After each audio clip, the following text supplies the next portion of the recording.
Hello everyone, welcome back to One United our Transfer Daily with me, Mo here. Let's align a bit my position. Okay, thanks for joining me today. Well, this is our usual daily transfer updates and this January transfer window. But I think we're gonna start with some match reaction for the match from our loss against City. Fortunately, again, a semi-final defeat. That's the fourth one, I think, during all this reign. Well, if you look at it, fourth consecutive semi-final defeat is really a disappointment, but going to four consecutive semi-final, that is quite an achievement in itself. I'm not saying we should accept that gleefully, because obviously Manchester United is all about winning trophies, but as far as progress is concerned, I think there shows some consistency there, going to semi-final. And it's not like we bottle up all the semi-final, because we do meet good teams in the semi-final, and in yesterday's case, a very good Manchester City, one of the best in the world, in England, if not in the world. And I think we didn't play that bad. I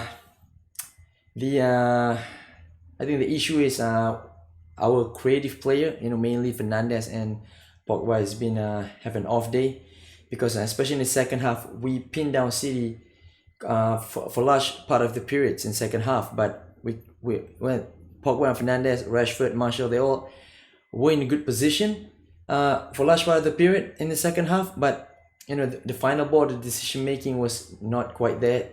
I don't think there's too much wrong with the way Ole set up. I think it's the correct setup, but I think the execution of the players, especially in the last phase of the pitch, the final third is really poor yesterday. So I think it's more of our attacking player has an off day, right? And I've seen a lot of people, slating our defense. I think that's quite unfair. I think that's criticism is a bit unfair, because I think, especially Maguire and Lindelof, were really good in yesterday's game, especially in the second half when we, pinned them back for large part of it, because I was worried that they might, counter attack us, and they just need one counter attack to score or to open us up. But Lindelof and especially Maguire and Martial and read the game very well, and they didn't have any not too much counter attack or create clear cut chances from the open attack when we were dominating the game in the second half.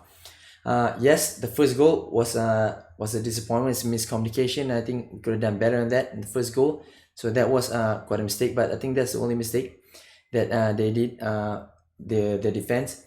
Second goal, you couldn't really blame either Lindelof or Maguire for that second goal. I think it's the whole overall shape of the team, right? But we keep conceding during set pieces in this big game, so I think that's concerning. I think that's something that Ole and I think Mekano have to look at in terms of our defensive shape, especially during crucial games like this, right?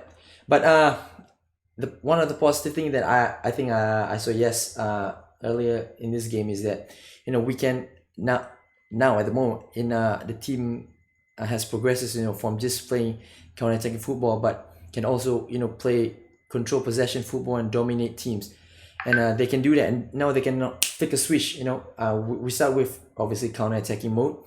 With City always wanted to hold a lot of balls, so we start with default counter-attacking mode. But once they scored, we flick the switch, and we slowly go into the dominating possession mode.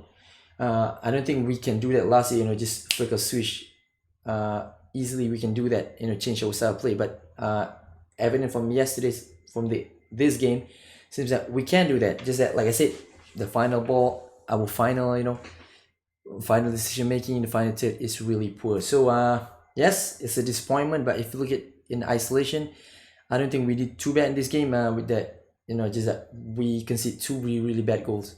And City certainly did not overwhelm us. So I see that as a progress, although yes, we will not be satisfied with just semi-final. Like I said, Manchester United all about winning trophies, but we have to accept that this is team still in transition. And remember, we're still second in the league with game in hand. If we win our games against Burnley, we'll go top, right? And this is our first loss in 11 games, if I can recall. So okay, maybe not 11 games if you count the Champions League, but certainly we've been undefeated in 11 games in the league, only 2 draws and 9 wins. So I think that's something that we should look at and then just looking at one off game and suddenly start training all the out all over again, or the team's not good enough. We all know the team is not good enough yet to really challenge or to win titles. So I think we all agree from the start of the season that this season is where we close the gap. And from yesterday's evidence, I do feel that we have closed the gap to City and Liverpool. Yes, we're not there yet, just a little bit more, but progressively there. And that's my opinion. I'll be interested in your opinion, so obviously put down in the comments below, okay? Okay, we're gonna go into our first update transfer today. We're gonna start some good news. Diallo has been confirmed. Will be coming to Manchester United as early as next week, and Ole Solskjaer is expecting for him to start training with them straight away next week. So that's some good news, because I'm really interested to see how Ole is gonna utilize Diallo. Is he gonna go to the under 23 team first, which I feel he will, but interesting to see whether he will be involved in the first team setup during the course of the remaining course of the season, right? So that's good news, one good news. And secondly, quite interesting news. I think if it does happen, I think most fans will be happy. United, according to OB transfer, United has started discussion about Jack Grealish for a move next summer. So the quoted fee is around 75 million with add-ons. So 75 million, I think that's really doable. Especially if Pogba goes, I think 75 million is money well spent if you get Grealish, because there's another report saying that all the money for Pogba will be used for Grealish if Pogba does go, and Grealish will not be a like-to-like replacement for Pogba because we have that already in Van der Beek, but he will replace either Mata or Lingard in that squad, or both of them. That both of them might go, right? So Grealish will comes in and replace both of them, and I think having Grealish in our squad would be really good addition to the to Manchester United.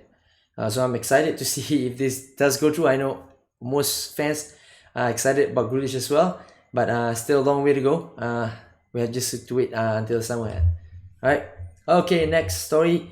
Something that concerns me a bit, because I've been talking about Caicedo quite a while now, and like I said, I feel like it's almost been done based on the reports and the talk around. But it seems that he has stalled. I'm not sure why. Maybe United have doubt, because I don't think the price should be an issue, because it's just 5 to 10 million euros. But new news say that Jonathan Schweiger said that this was a virtual meeting yesterday between a Premier League club, which was not Manchester United, and Independiente, to discuss a potential transfer was Caicedo. The player himself was involved in the call. So, but no official bid has been made yet. So this is a very interesting story. It seems like a new Premier League club has come into the picture, while United dilly-dallying. So let's see how it goes here.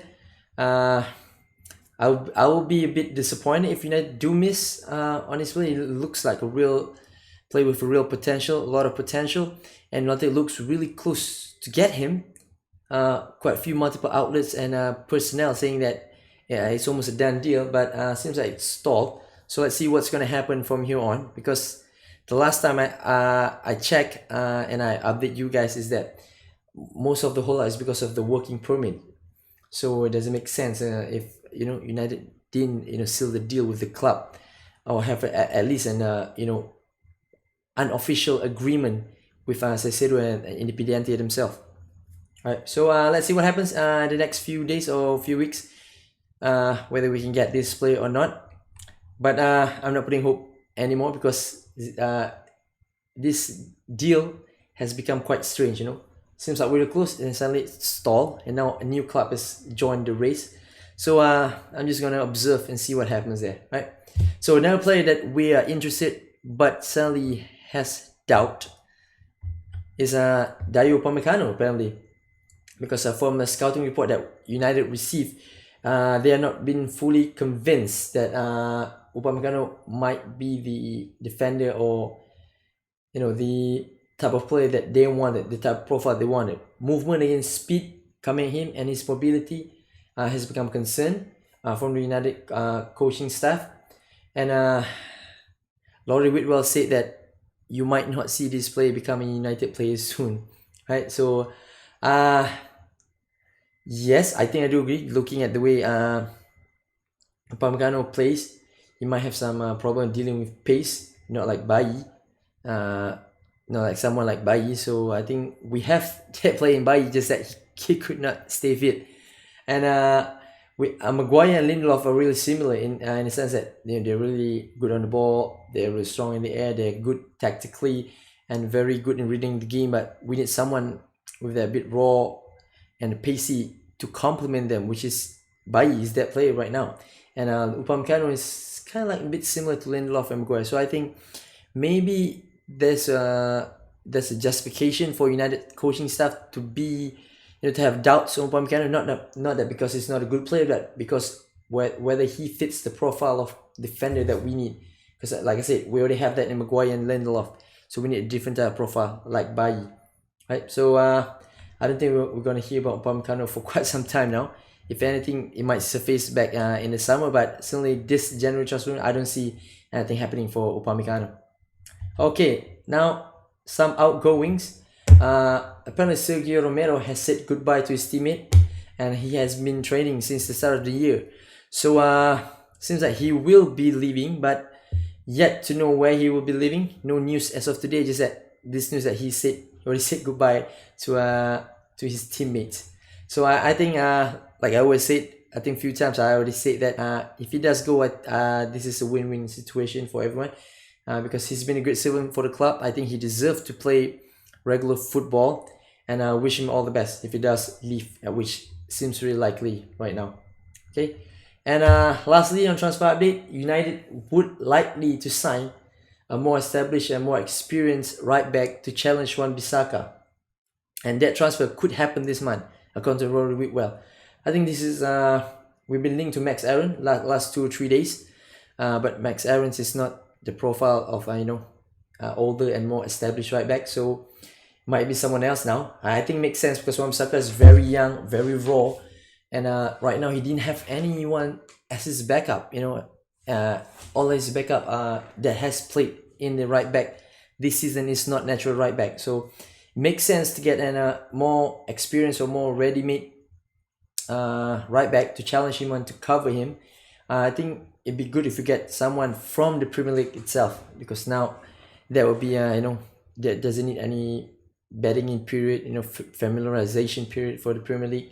Can straight away go in and does the job, which is what we need during this hectic season. And if we were to go into a title race, which is gonna be gonna be gonna be revealed. Can I say revealed? Gonna be confirmed or gonna be confirmed? I'm gonna use the word confirm. Maybe confirm during our next 2 league game against Burnley and Liverpool. If we do get good results, then it is confirmed that we are in a title race. Okay, lastly, non-transfer related news, but interesting nonetheless. I'm gonna take Roy Keane's quote about Bruno Fernandes. He said, over the last few months, people have been comparing Fernandes to Cantona. Fernandes did not do much tonight, referring to the game against City. Top players turn up in the big occasion, and that is what Cantona used to do. Yes, Fernandes was really poor last night, like I said earlier, and he has not been performing, as per his standards during in big games since he came to Manchester United. I think we have to accept that fact. We have to agree on that fact, but we cannot overlook the impact that he has overall to this United squad and team. I think he will come good eventually, right? He will come good eventually. He just need to refine few of his, some facets of his game. Because I think he did try too much against big team. He did try to be that superhero. I think it'd be better if he tried to do simple stuff. Like yesterday, all those Hollywood passes, all those shots from distance. If he just, keep the ball rolling, try a few stuff, be a bit more like Van der Beek in a way, the one touch, few touches, give and go. I think it would suit the team better against the big team. Surely Ole would look into it and would talk with him, right? As good as he is, obviously he still have room for improvement in his game. So hopefully that would be it against the big team. Okay, so that's all the updates and all the stories I have for you today. Thanks for joining me. Like always, please like and subscribe. Of course, put in your comments, especially about about all the plays that I said, whether you guys think it will happen, and especially on Aaron Wan-Bissaka. Do you think we need someone to to challenge him? Or do you think we need to bring someone that can take that first 11 place from him in order for him to improve? Because if you see the effect that Telles had on Shaw, he really improved his game, right? So the competition for places is really important in a big squad and a squad that wants to challenge for title, right? Okay, again, thanks for joining me. I'll see you guys tomorrow. Hopefully there's more interesting updates and good story. Bye bye. Thanks for joining me.